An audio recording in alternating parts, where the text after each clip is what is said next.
کیا آپ التحیات کا پس منظر جانتے ہیں کہ ہم کیوں نماز میں اسے پڑھتے ہیں؟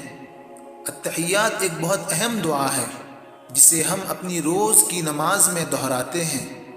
جب مجھے اس کی اہمیت معلوم ہوئی تو میرا دل پگھل گیا، اور انشاءاللہ آپ کا دل بھی پگھل جائے گا۔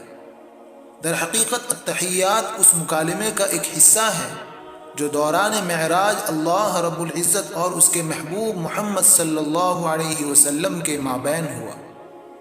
جب حضرت محمد صلی اللہ علیہ وسلم اللہ رب العزت سے ملے تو آپ صلی اللہ علیہ وسلم نے السلام علیکم نہیں کہا۔ کوئی اس ذات کو کیسے سلام کہے جو بذات خود پیکر سلام ہے؟ ہم اسے سلام نہیں کر سکتے کیونکہ ساری سلامتیوں کا خالق وہ خود ہے۔ لہذا رسول اللہ صلی اللہ علیہ وسلم نے عرض کیا، التحیات للہ والصلوات والطیبات، تمام قولی، فعلی اور مالی عبادتیں اللہ کے لیے ہیں۔ اللہ سبحانہ و تعالی نے ارشاد فرمایا، السلام علیک ایھا النبی ورحمۃ اللہ وبرکاتہ، اے اللہ کے نبی، آپ پر اللہ کی سلامتی ہو اور برکتیں نازل ہوں۔ اس کے جواب میں رسول اللہ صلی اللہ علیہ وسلم نے فرمایا، السلام علینا وعلی عباد اللہ الصالحین، سلام ہو ہم پر اور اللہ کے صالح بندوں پر۔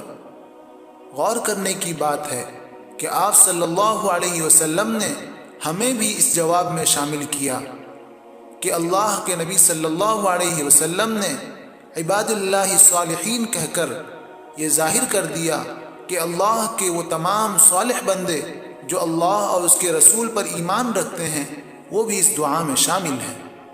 اللہ عز و جل اور اس کے حبیب محمد صلی اللہ علیہ وسلم کے مابین یہ مکالمہ سن کر فرشتوں نے کہا، اشہد ان لا الہ الا اللہ وحدہ لا شریک لہ واشہد ان محمدا عبدہ ورسولہ، کہ میں گواہی دیتا ہوں اللہ کے سوا کوئی معبود نہیں، اور میں گواہی دیتا ہوں کہ حضرت محمد صلی اللہ علیہ وسلم اللہ کے بندے اور اس کے رسول اور پیغمبر ہیں۔